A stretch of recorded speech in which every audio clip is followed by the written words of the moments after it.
who were interested but maybe had a class at this time can also take advantage of this presentation. And we are very pleased as part of our HCTC Tree Week to partner with Kentucky Nature Preserves. And I would like for Dr. Francis, who is one of our HCTC professors, to make the introduction of our guest speaker today.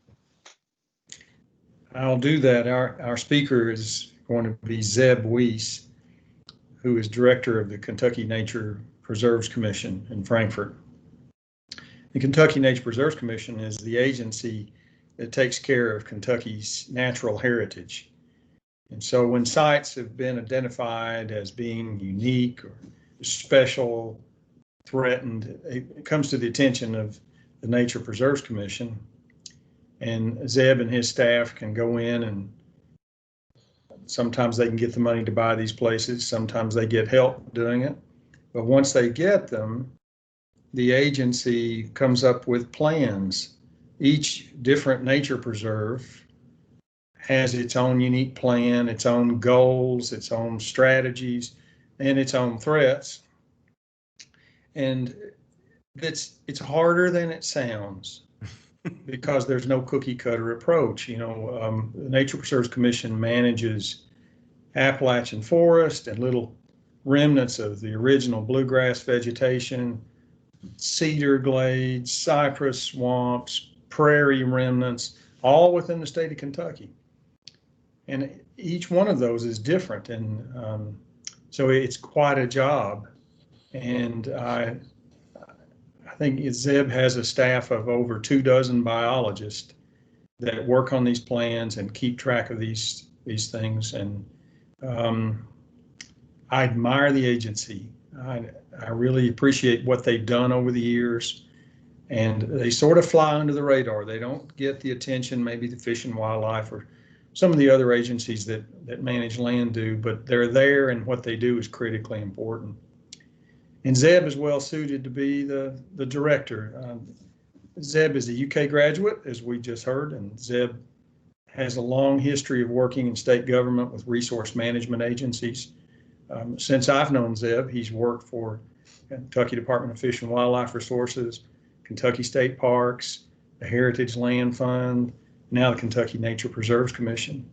And he is a gifted man when it comes to resource management. He's a competent field biologist. He knows his stuff, and he's got that feel.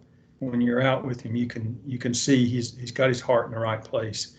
And I have a lot of respect for Zeb, and I'm really pleased that he was able to join us and say something about old growth forest in eastern Kentucky. I asked Zeb to talk to us for about a half an hour, and Zeb, just go with it. Just tell us what you got, and if you go overtime or under time, it's fine. But thank you for coming. Hey, no problem. I'll see what I can do. All right. First, I want to warn everybody that Dr. Francis here is one of my mentors, got me in this line of work and heading this direction. So anything I say that's wrong, you can blame him. He got me started. So let me see. I'm going to see if I can share this PowerPoint. You'll have to tell me if you see it or not. We can see it, or I can see it. Okay, are we good? We are good. All right. We're good. So I had some help putting this together from Martina Hines, who is our lead ecologist and a manager of one of our branches, our biological assessment branch, but she couldn't join me here today. So I'm gonna wing it by myself. So the first thing I'm gonna cover just real briefly are some of the things that Wilson mentioned and Dr. Francis mentioned in passing. So Office of Kentucky Nature Preserves does lots of stuff. We are in charge of managing the state's system of nature preserves for scientific as well as hiking and things along those lines. We mainly work on rare plants. We are the state's rare plant experts. We are affiliated with state government. We are a state of Kentucky government agency, but we're also contractually affiliated with the U.S. Fish and Wildlife Service to coordinate the federally Endangered Species Act in Kentucky regarding plants. We use a database to provide that information to a wide variety of folks, which I'll tell you about here more. And in addition to our state nature preserves that we own, we also manage Kentucky's Wild Rivers program, which is over the 9, free flowing, most kind of wildernessy rivers in the state of Kentucky. The Red River is probably the one closest to Perry County, although most of them are in southeastern Kentucky, parts of the Cumberland, parts of the Rockcastle, several others. And then we also administrate the Kentucky Heritage Land Conservation Fund, which helps local governments and universities to conserve and purchase properties for really these same kind of functions for wild areas that have habitats on them. We're involved with about 150,000 acres statewide. These are all the dots on the map that we either own or we have some sort of conservation easement or partnership with. And again, that adds up to about 150,000 acres. You will see that there's not a whole lot of dots there around the Perry, Breathitt, Lee County area or in most of the eastern coal fields, and that's for a couple of reasons. Reason number one is that these are only our dots. So a big chunk of this eastern coal fields, of course, would be covered by Daniel Boone National Forest, who we partner with on quite a bit, but we don't have on rare plant surveys, mainly looking for rare stuff, but we don't have a legal protection over DBNF land. And then also there's some challenges with conserving land in areas with severed minerals, which is too much to get into right now. But that is why we really don't have a lot in the coal fields, but you will see a whole lot of dots down there in extreme southeastern Kentucky, Harlan, Letcher, Bell County area along Pine Mountain. That's a really heavy emphasis for us. A big part of that is old growth and mature forests. So what do? We have the team of biologists go out all over the state and we look for stuff. We look for rare species mostly, not just federally endangered, but we are in charge of the state endangered list for plants. And also we look for the highest quality communities. What that means is if you have an old growth forest or a intact wetland or a large native grassland, it might not have individual rare species, but it might be the most significant example of that community type. Might have all taken together, it's a rare place. And that's where we're going to get into old growth forests in a second. Again, those dots on the map are lands we actively manage ourselves or work with partners to manage. And we do everything from just plain old litter pick, prescribed fire, and we spend a lot of time doing invasive species control and other forms of habitat management as well. We also do a certain amount of environmental education where we lead hikes and we do trips we work with our state parks a lot, we work with local parks, and we do things like this right here to kind of spread the word a little bit about what we have in Kentucky. We have found that more students, not just kids, but adults, even if they're interested in the environment and in ecology, they might know more about South American rainforests or might know more about endangered species in Asia than they do what's right here in Kentucky. And so we work with our program to kind of help spread the word and let people know the cool stuff that we have right here. One way we do that is through our database program. As our biologists go and they look for stuff, they catalog rare species. We enter it into our database. We currently have, you add up all those things at the top there, you get about 36,000 different records in our database, which are used mostly for conservation planning. If a developer, transportation project, any kind of development is going to build something in Kentucky that's significant, moves a lot of dirt, they go through our database to determine if their action is going to affect rare species. And then a lot of times that will modify the project. They might just have to nudge the road over a few hundred feet to save a rare plant, or they might have to do some other sort of mitigation for rare animals. You will see, again, in southeastern Kentucky, you'll see lots of dots along Pine Mountain, and you'll see all those dots that are kind of diagonal across the right-hand side of the map, right sort of along I-75.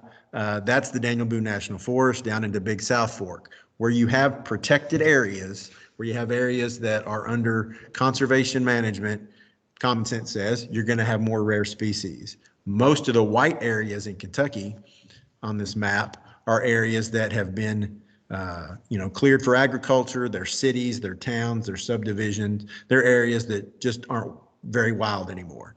Now, not all of these dots are what you would call the wilderness area. In some cases, especially with the plants, they might be a little teeny postage stamp, might be as big as a basketball court of habitat where this species has hung on. So they're not all real big nature preserves or things like that, or forests, but some of them are. And what we do is try to find the absolute best quality, the highest quality ones, and try to protect it. So again, we're looking for the best areas that closestly approximate what Kentucky looked like when Daniel Boone was here. And that brings us to this map. This is what we think Kentucky looked like a couple 100 years ago, 300 years ago, I guess. And this was made by our office quite a while ago, and it looks at everything from pioneer accounts to pollen records, all kinds of stuff. And you'll see that most of Eastern Kentucky is forest in this map. I'm going to focus on Eastern Kentucky while we're talking. So we think most of Eastern Kentucky was forest when Daniel Boone first got here and started wandering around. Well, today you'll see a lot of Eastern Kentucky is still forest, but that forest is decidedly younger. It is, most of Kentucky was logged between early 1890s and World War I, 1915, something like that. The vast majority of Kentucky was logged. Most of Kentucky has been logged multiple times since then. Very little has not been touched at all. Again, in Eastern Kentucky, you'll see obviously a lot of the black area are surface mines that have been in various stages of reclamation. The red areas are cities and towns and more urban areas. But again, you'll still see a lot of forests, but they're not very old.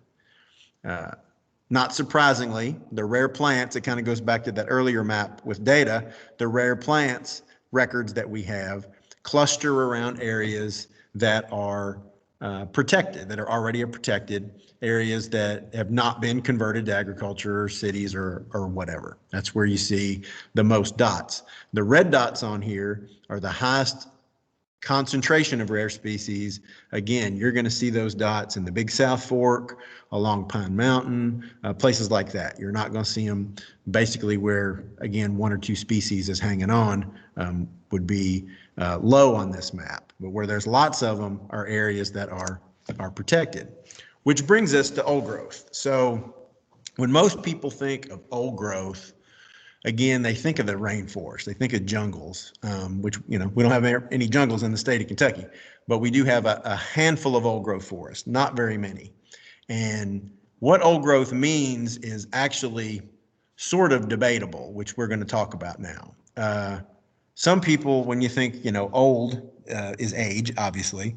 So if a piece of property, a piece of woods has never been touched by anybody ever for any reason, that's going to be old growth. Most people would not debate that.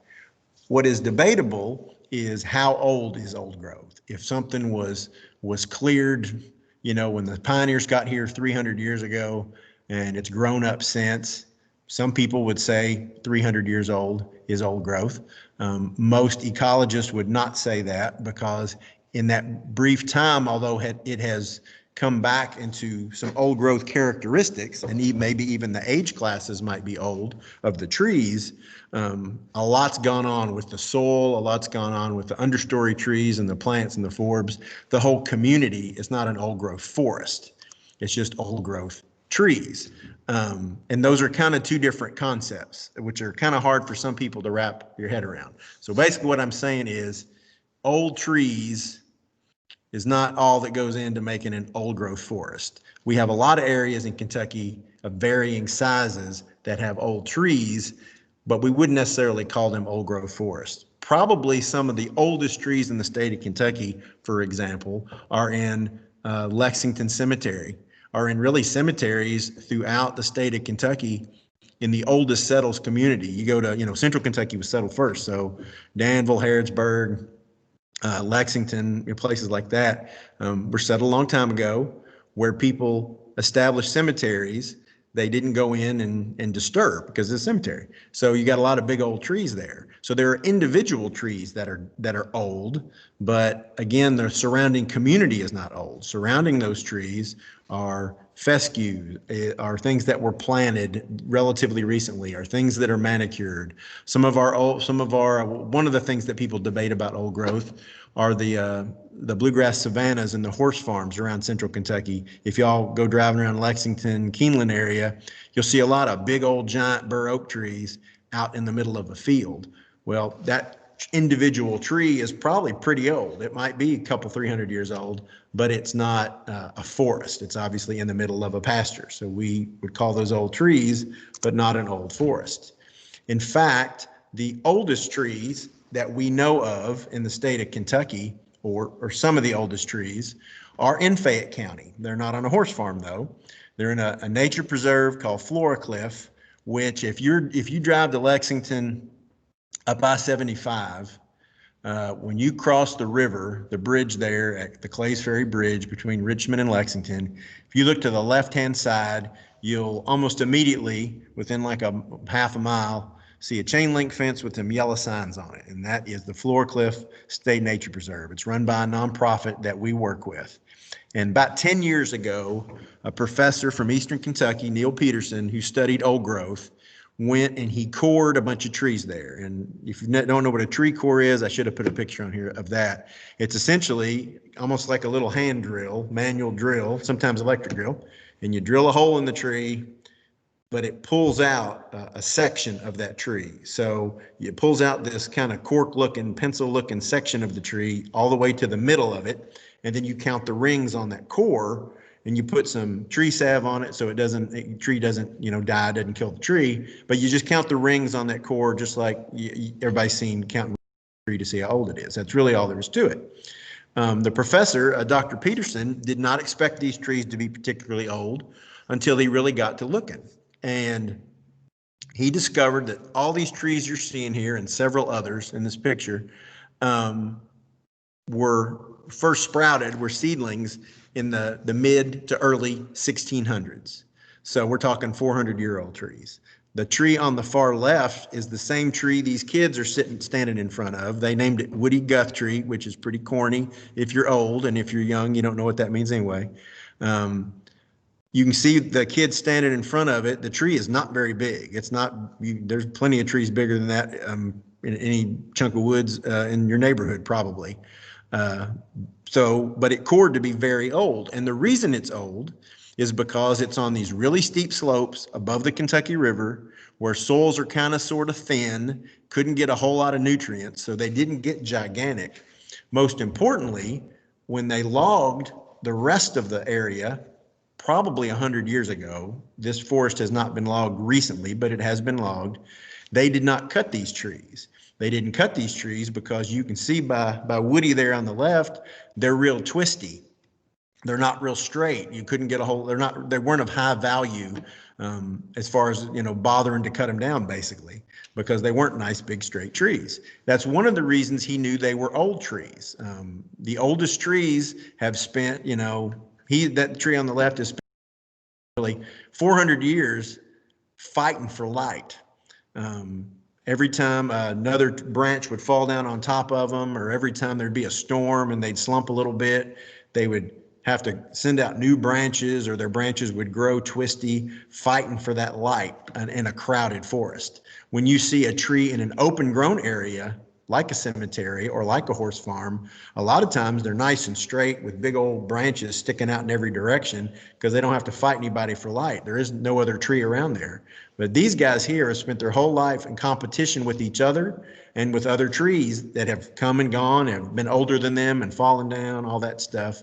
So they've become he uses the word sinuous. They've just become really twisty and gnarled and fighting for that light, which reduce their economic value.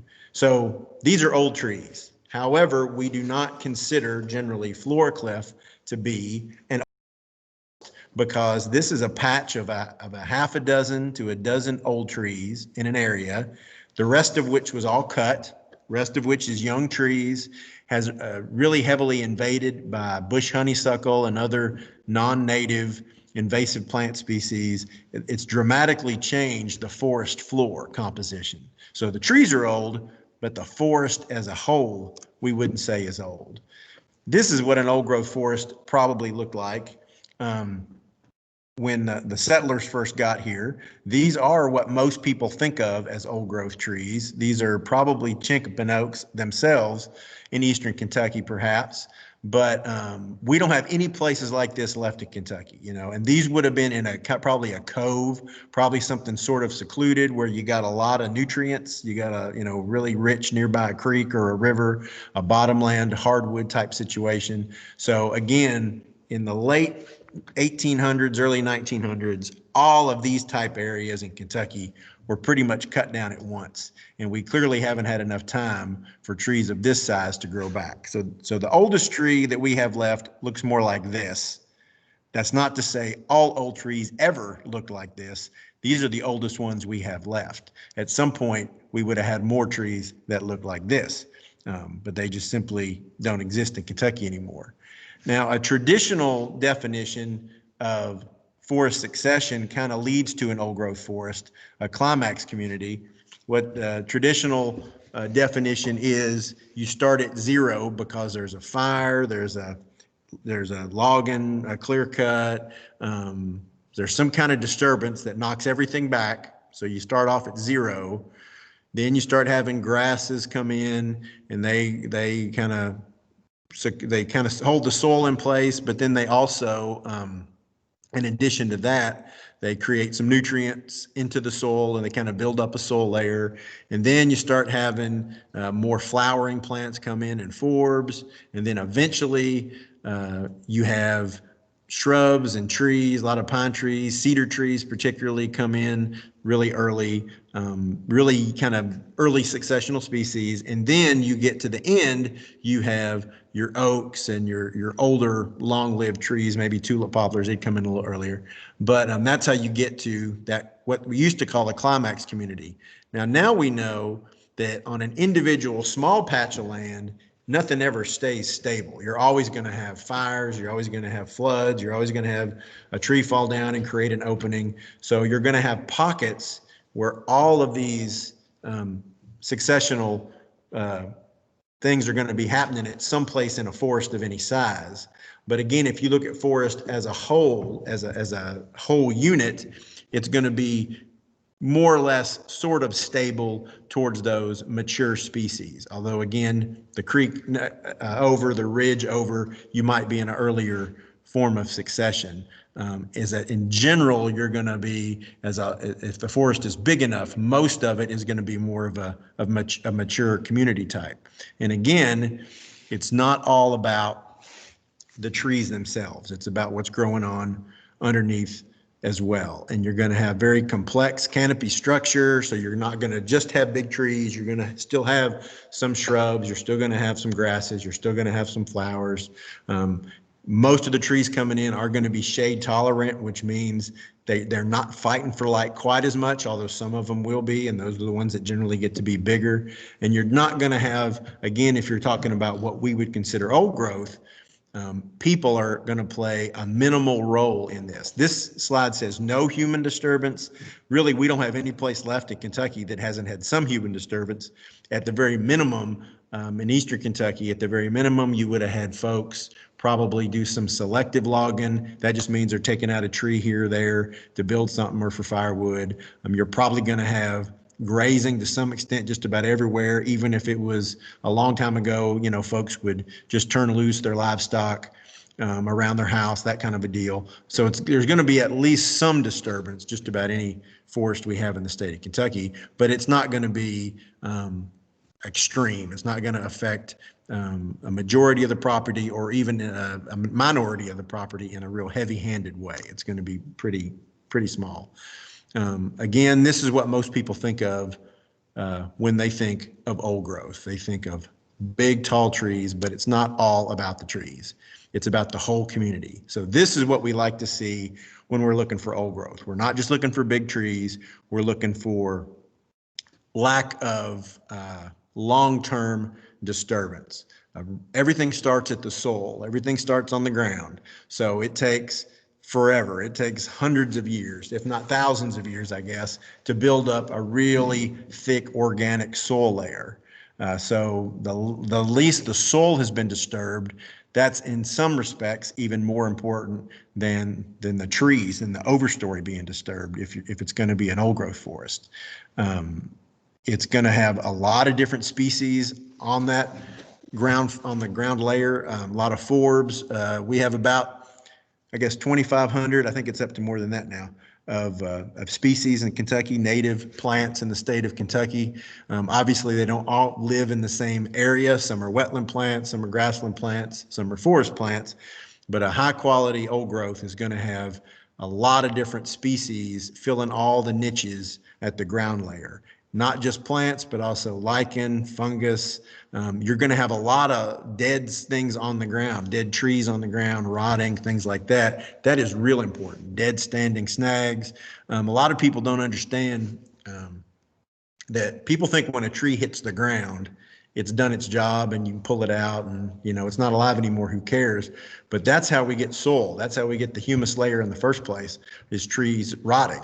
You can see by this one, it's been there a while with all the moss on it and all that, plants growing right out of it. That plays a tremendous important role in getting the soil built up. So we're talking an old growth forest has had this activity, had these trees falling and rotten and everything else, again, for all time, basically, for thousands and thousands of years. So it takes a long time to build up.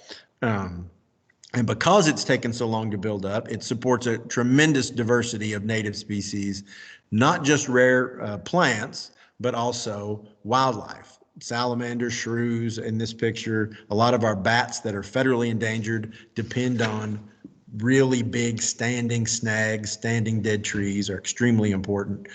So you need all that to have what we would call a stable old growth forest. You know, climate change is in the news a lot, and one of the most important things about climate are trees, but it's also, again, logs and wood in general. Old growth can soil. A lot is going on underneath the ground. It's not all what you see above the ground. So a huge amount of carbon is stored even below ground in these old growth forests. And again, mentions here that hundreds of thousands of years to form even an inch of soil. So an old growth is also defined by how old the soil is. You don't think of soil as having an age, but that topsoil, that humus layer, is really, really important. Again, what goes on underneath the soil is just as important as what goes on above the soil. In this chart, you see how the roots of the trees, the roots of the other plants, the fungi, all of them intertwine together under the ground. Some of those form like a network that are all tied together, exchanges water flow, exchanges nutrients, helps establish seedlings of all the other plants to grow in that area. You really can't have a native intact botanical community without having the native intact fungal community underneath it. That's just how it works. It's kind of like he has to eat the right food to grow. So you have to have all that happening underground to have the what should be the stable native habitat that was traditionally pre-settlement, pre-pioneers in that area. You got to have all that stuff together.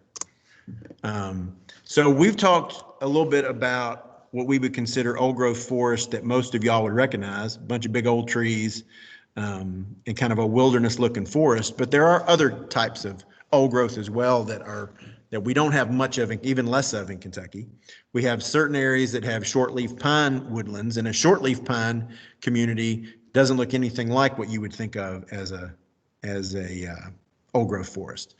Here's a pretty good example. They're fire dependent, which means naturally through lightning strikes, through some degree Native Americans were also considered a natural process, although I think fire probably had more to do with it.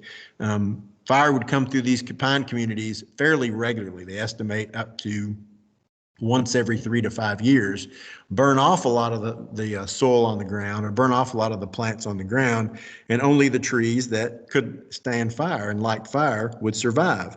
And to a great extent, those were shortleaf pine communities. We have about every 50, that didn't sound right, every 20 years or so, we have the southern pine beetle will start down around Alabama and the southern Appalachians and work its way up to New York about every 20 years and kill a lot of our pine trees. And I guess around 2000-ish, I guess maybe a little bit earlier than that, more like mid-90s, the southern pine beetle came through Kentucky and wiped out a tremendous amount of our pines. Well, a lot of them, instead of leaving them standing snags, a lot of them were cleared. A lot of them were cut down and removed, and that removed a lot of this pine, old growth pine habitat. They didn't have enough to regenerate on a timely manner. They're regenerating now, but it's almost a one age class. We got a lot of 20-year-old shortleaf pines and not a whole lot of middle-aged ones. So our older ones died off, and a lot of kind of middle-aged ones were taken out at the same time that those older ones, those dead snags, were cleared out. This bird you see here is the red-cockaded woodpecker, which is federally endangered. It once lived in southeast Kentucky, mostly in the kind of Big South Fork, Whitley, I guess, McCreary County area. They depend on these shortleaf pines. And so when this habitat was taken out, U.S. Fish and Wildlife Service actually physically caught and trapped the very few, it's in the dozens of red-cockaded woodpeckers we had left, and shipped them off to Arkansas. So now they're not in the state anymore. We have been working with U.S. Fish and Wildlife on some of our nature preserves that we have in that same area to reestablish this habitat and potentially reintroduce them one of these days. But this is just an example of how really picky rare species can be about their community type. So this doesn't really exist anymore, but we're trying to restore it and get it back. But it's because of a lot of manipulation, a lot of planting, and a lot of prescribed fire, and a lot of invasive species control. So we can't really force it to be old growth. We can force it to approximate the ecological process, but it's probably never going to be what we would call old growth.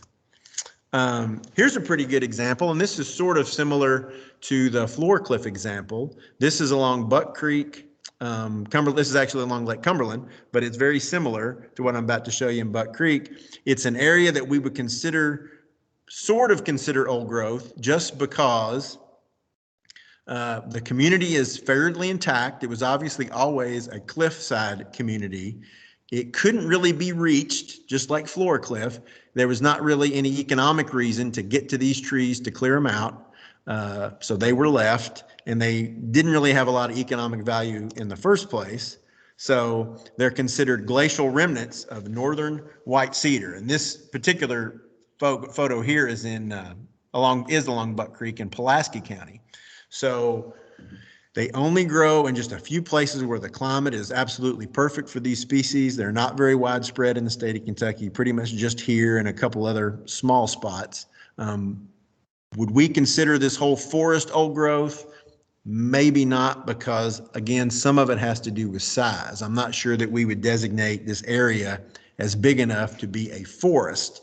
It's certainly an old growth community type, but it's not really large enough to be an intact forest. There's not really a set aside number of what makes it big enough.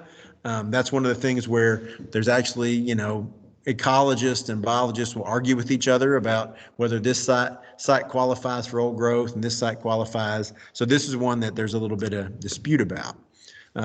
There's a couple that we don't dispute about being old growth, and they are both down on Pine Mountain in southeast Kentucky, which, those y'all haven't been there. Pine Mountain starts at Cumberland Gap National Forest, National Park, and goes about 120 miles to Breaks Interstate Park in Virginia. So it's along Bell, it's a little bits in Whitley County, mostly in Bell and Harlan and Letcher and Pike County. And this is an aerial photograph of the spine of Pine Mountain. It's like a ridge and valley, so it's this one big long spine there.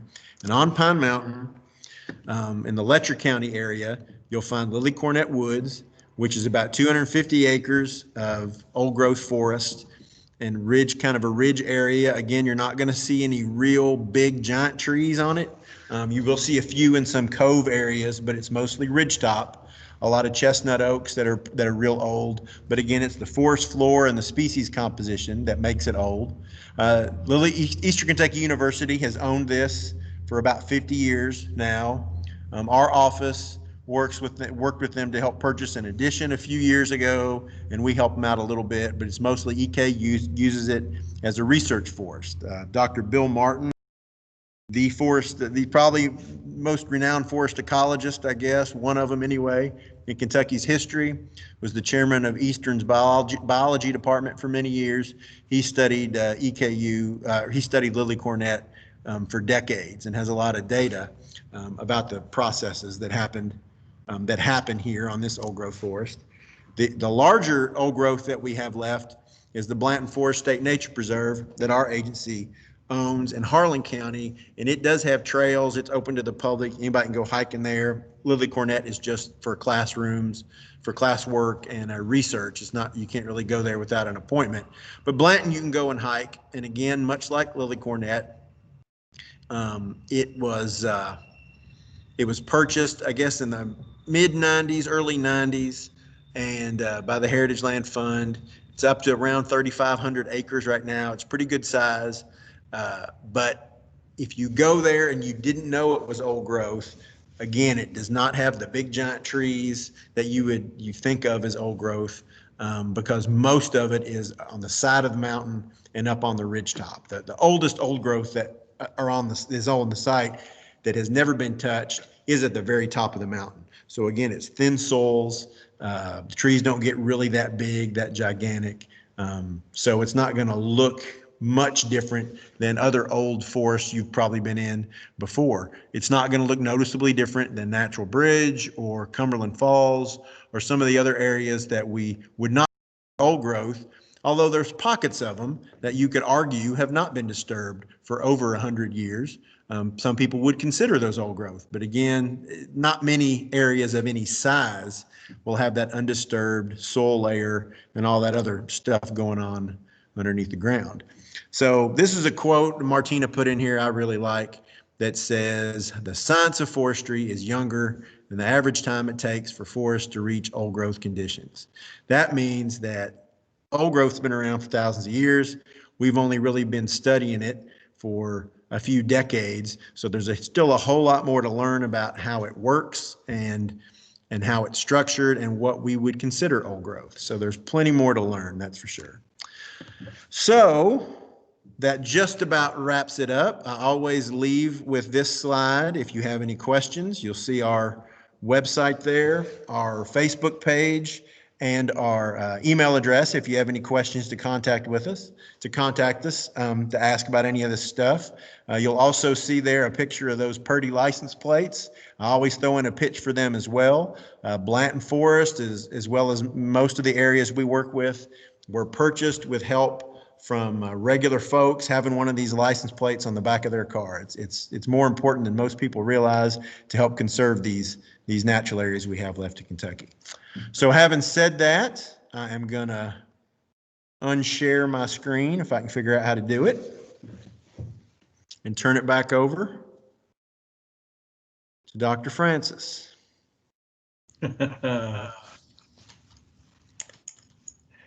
Well, I enjoyed your presentation. I wonder, do you ever encounter people who talk about virgin forest?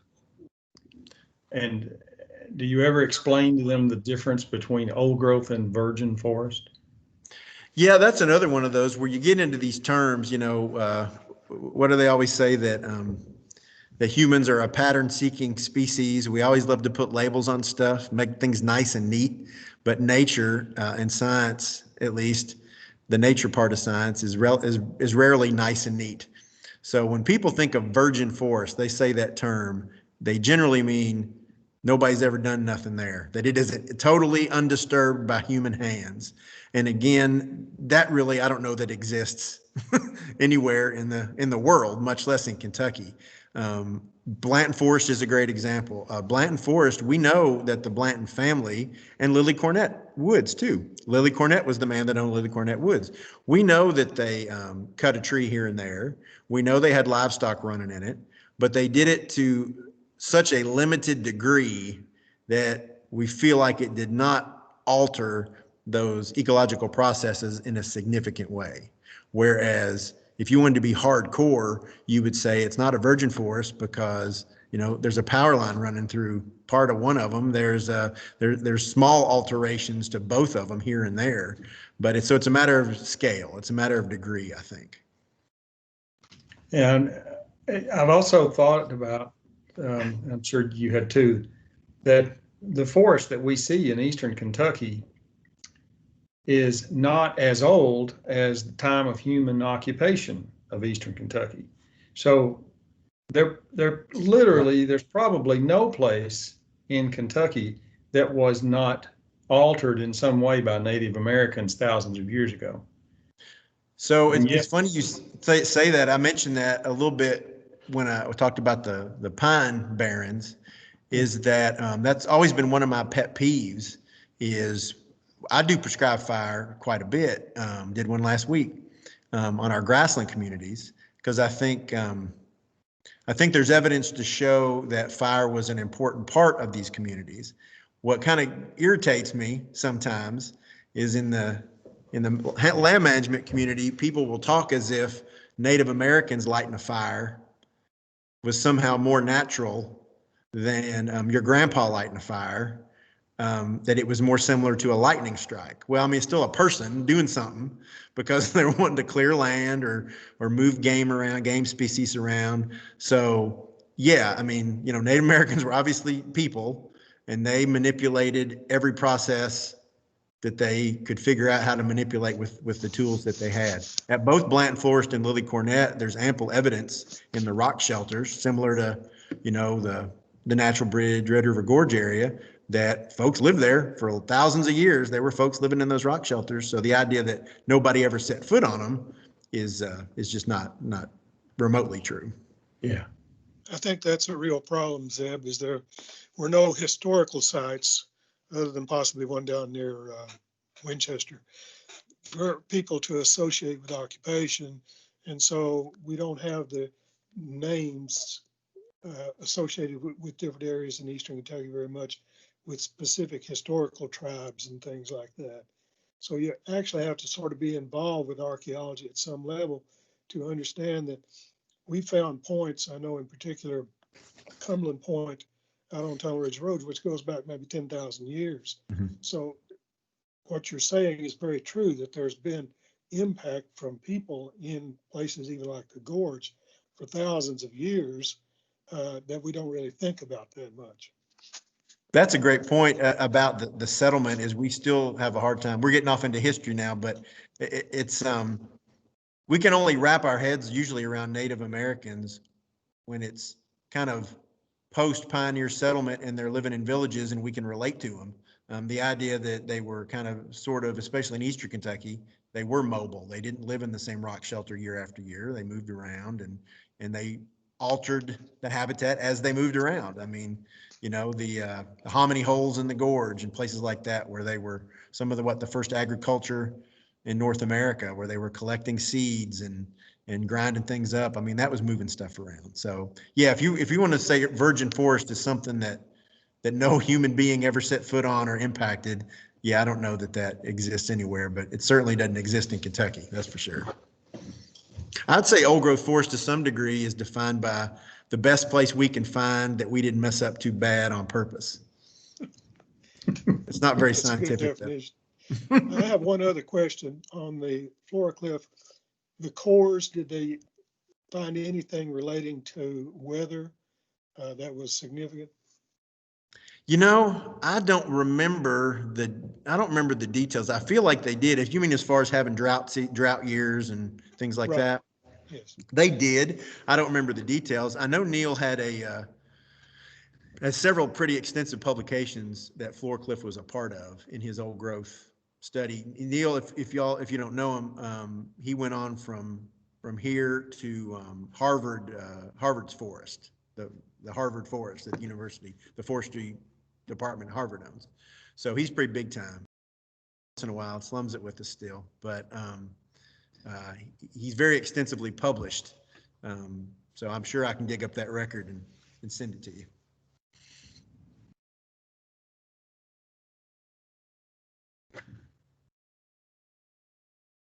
All right. Dr. Linden, you have anything? No, this has been very interesting.